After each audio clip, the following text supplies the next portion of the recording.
hot flashes, weight gain, brain fog, mood swings, sleep that just disappears. If any of that sounds familiar, you're not broken. You're in menopause. And here's the thing nobody tells you. It doesn't have to feel like your body is working against you. Because the science, it actually gives us a very clear roadmap for what works.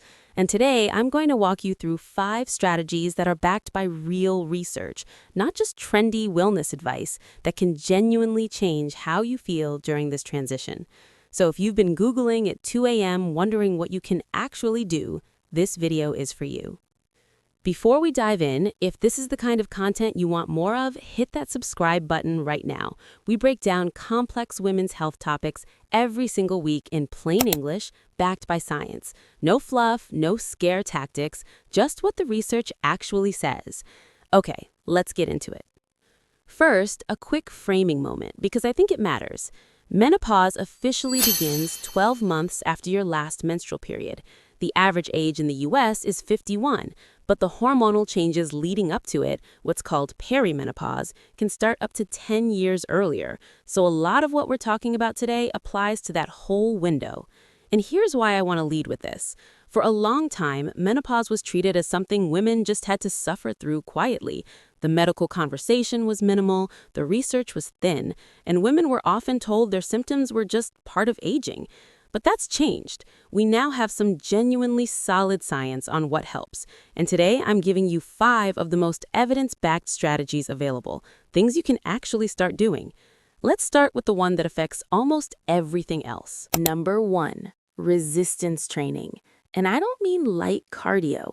I mean actually lifting weights or using resistance bands or body weight exercises that challenge your muscles. Here's why this is non-negotiable. When estrogen drops, which is the defining hormonal shift of menopause, you lose muscle mass at an accelerated rate. This is called sarcopenia, and it's not just about how you look. Muscle is a metabolically active tissue.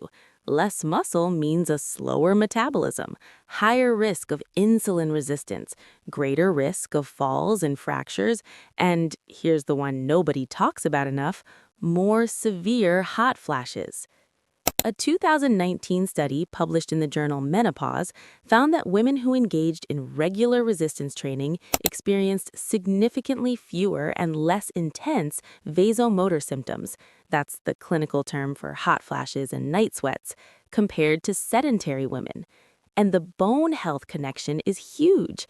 After menopause, bone density loss accelerates dramatically. Resistance training is one of the few lifestyle interventions with solid evidence for slowing that loss. The National Osteoporosis Foundation specifically recommends it for this reason. Here's the bottom line. If you only do one thing on this list, make it this one. Resistance training works on so many levels that it almost functions as a master switch for how your body handles this transition. Most of the research points to 2 to 3 sessions per week, targeting all major muscle groups. You don't need a gym. Body weight squats, push-ups, resistance band rows, and hip hinges at home absolutely count. But if you can access a gym or work with a trainer who understands postmenopausal physiology, that's ideal. The key principle is progressive overload, meaning you gradually increase the challenge over time. Your muscles need to be pushed a little beyond their comfort zone to adapt and grow. That's what drives the benefits. Start where you are. If you haven't exercised in a while, 2 days a week of moderate resistance work is a perfectly legitimate starting point. The research shows even modest amounts of resistance training improve outcomes. Strategy 2 is closely related to the first, and it's one that a lot of women over 50 are genuinely underdoing: protein intake. There's a growing body of research showing that the standard dietary protein recommendations, which are based largely on studies in younger men, are likely inadequate for postmenopausal women. A 2021 review in the journal Nutrients found that older women need significantly more protein than the current RDA of 0.8 grams per kilogram of body weight. Multiple studies now suggest the optimal range for postmenopausal women is between 1.2 and 1.6 grams of protein per kilogram of body weight, nearly double the standard recommendation. This supports muscle retention, helps regulate appetite, stabilizes blood sugar, and even has implications for cognitive function. There's also research specifically on leucine, an amino acid found in high amounts in animal proteins, dairy, and some plant proteins like soy. Leucine is what actually triggers muscle protein synthesis. Getting enough leucine per meal appears to be especially important as we age because our muscles become less sensitive to the anabolic signal. Think about it this way. Your body is trying to hold on to muscle with fewer hormones to help. Protein is how you fill that gap nutritionally. It's essentially giving your muscles the raw materials they need to stay strong when estrogen isn't there to do that job anymore. For a 150-pound woman, this means somewhere between 82 and 110 grams of protein per day. That sounds like a lot at first until you start adding it up. A 4-ounce chicken breast has about 35 grams. Greek yogurt has 15 to 20. 2 eggs have about 12. A cup of cooked lentils has 18. The research on protein distribution also matters. Spreading protein across 3 meals, rather than concentrating it in one, leads to better muscle protein synthesis throughout the day. Aim for at least 25 to 30 grams at each meal. And for women who prefer plant-based eating, totally doable, but you'll want to be intentional. Soy is particularly well studied for menopausal women and is a complete protein. Combining beans and rice or legumes with quinoa helps ensure you're getting all essential amino acids. Strategy 3. Sleep. And I know, if you're in the thick of menopause, this one might make you laugh, because sleep is often the first casualty. Night sweats wake you up, anxiety keeps you up, and then you're exhausted all day, which makes everything else, the mood, the brain fog, the weight, worse. So let's talk about what the research says actually helps. The relationship between menopause and sleep disruption is well documented. Studies show that up to 60% of menopausal women report significant sleep disturbances. This isn't just about hot flashes. The hormonal shifts themselves affect the architecture of sleep, reducing time spent in restorative deep sleep and REM. But here's what's interesting. Cognitive behavioral therapy for insomnia, or CBT-I, has emerged as arguably the most effective non-hormonal treatment for menopausal sleep disruption. A 2019 Cochrane review, which is basically the gold standard of evidence reviews, found CBT-I superior to sleep medication for long-term outcomes, and it has no side effects. CBT-I works by restructuring the thoughts and behaviors that perpetuate insomnia.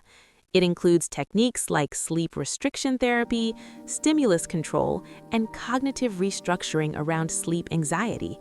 It can be done with a therapist or through validated self-guided apps and books. It's retraining your brain's relationship with sleep, and multiple studies show benefits that persist for years after completing the program. Beyond CBT-I, the basics of sleep hygiene do matter, but specifics really count at this stage. Keep your room cool, ideally between 65 and 68 degrees Fahrenheit. This directly helps with night sweats. Moisture-wicking sleepwear and breathable bedding make a measurable difference. Alcohol is worth calling out specifically. It's a common cultural fixture, especially around this age, but research clearly shows it fragments sleep architecture and worsens hot flashes. Even one drink in the evening affects REM sleep quality. Consistent wake time is probably the single most powerful sleep hygiene lever. Your body's circadian system is anchored to when you wake up, not when you go to bed. Keeping your wake time consistent within 30 minutes, even on weekends, stabilizes your sleep drive far more effectively than almost anything else. Strategy 4 is the one that surprises people the most because it sounds almost too simple: managing your stress response. When you're under chronic stress, your body produces elevated levels of cortisol, and cortisol, in sustained high doses, disrupts sleep, promotes fat storage around the abdomen, worsens insulin resistance, amplifies mood symptoms, and, critically for menopause, has been shown to worsen vasomotor symptoms like hot flashes. The North American Menopause Society's clinical guidelines specifically include mind-body interventions as evidence-based options for managing menopause symptoms. Studies on mindfulness-based stress reduction, yoga, and paced breathing have all shown statistically significant improvements in hot flash frequency and severity, sleep quality, anxiety, and quality of life measures. A particularly interesting study published in the journal Menopause in 2017 found that women who practiced mindfulness-based stress reduction for 8 weeks showed significant reductions in both the frequency and bother of hot flashes, not just their perception of them, but objectively measured improvements on validated symptom scales. This isn't just relax and you'll feel better. This is your nervous system directly influencing your hormonal response. When you activate the parasympathetic system, your rest and digest mode, you are physiologically counteracting the stress cascade that amplifies menopausal symptoms. This is real biology. Paced breathing is one of the most accessible entry points.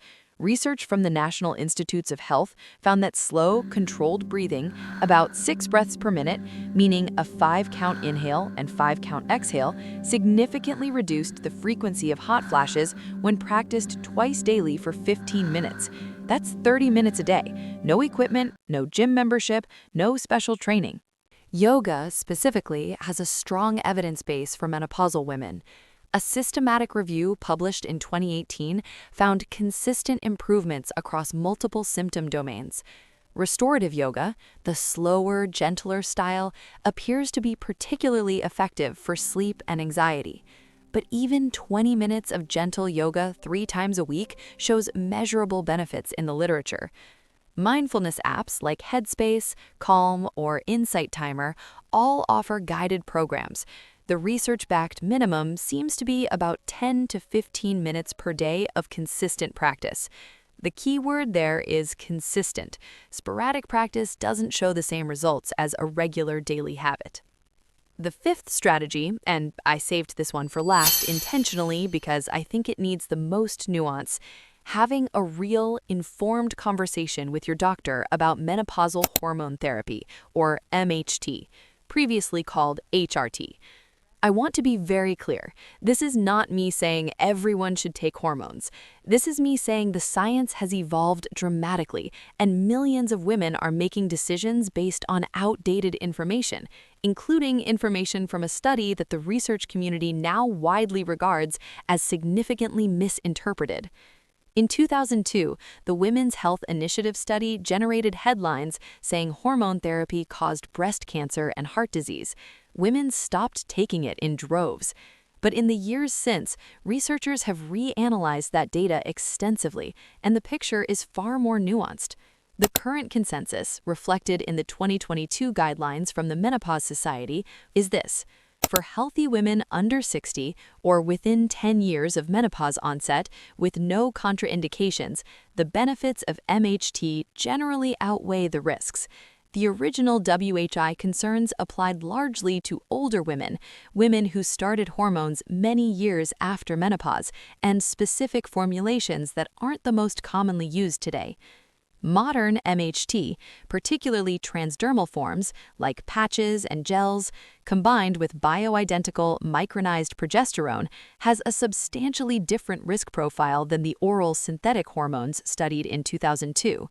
The evidence supports real benefits: dramatic reduction in vasomotor symptoms, preserved bone density, reduced cardiovascular risk in the right population, and improved quality of life. If you left your last doctor's appointment with "just try to manage it" as the answer, you deserve a better conversation than that. The medical guidelines have changed. The science has moved forward. You are allowed to advocate for yourself. This means making an appointment specifically to discuss MHT, not as a side note at the end of a general visit, but as the dedicated topic. Come prepared with your symptoms, your timeline, your family history. Ask specifically about the transdermal options and micronized progesterone. Ask about your individual risk profile. If your provider dismisses your symptoms or isn't up to date on the current guidelines, you are absolutely within your rights to seek a second opinion or request a referral to a menopause specialist. The Menopause Society has a Find a Provider tool on their website specifically for this. And for women who have contraindications to hormone therapy, certain cancers, clotting disorders, specific cardiovascular histories, there are FDA-approved non-hormonal medications as well, including fezolinetant, which was specifically approved for vasomotor symptoms and has a growing evidence base. That's worth asking about too. All right, let's bring it home. 5 science-backed strategies for navigating menopause. Number 1, resistance training. 2 to 3 times a week, challenging your muscles. This is the master lever. Number 2, adequate protein. Aim for 1.2 to 1.6 grams per kilogram of body weight, spread across your meals. Number 3, sleep optimization, especially CBT-I if insomnia is a real issue, plus a cool room and a consistent wake time. Number 4, stress reduction through mind-body practices, paced breathing, yoga, mindfulness. This is real physiology, not just wellness fluff. And number 5, have an informed conversation with your doctor about hormone therapy, because the science has moved significantly since 2002, and you deserve updated information. These 5 strategies work synergistically. You don't have to implement all of them at once. Pick one, build the habit, then layer in the next. The research shows that even partial implementation of these strategies leads to meaningful improvements in symptoms and long-term health outcomes. You're not just managing decline here, you're investing in the next chapter, and the science is genuinely on your side. If this was helpful, and I really hope it was, please hit like and subscribe. It takes 2 seconds and it genuinely helps this channel reach more women who need this information. And leave me a comment below. Which of these 5 strategies are you going to try first? I read every single one. If you want to go deeper, I've linked a few resources in the description, including the Menopause Society's Provider Finder and a couple of the studies I referenced today. Next up, I'd recommend watching our video on perimenopause symptoms, because understanding what your body's going through hormonally is the foundation for everything we talked about today. It's linked in the cards above and in the description. Take care of yourself. I'll see you in the next one.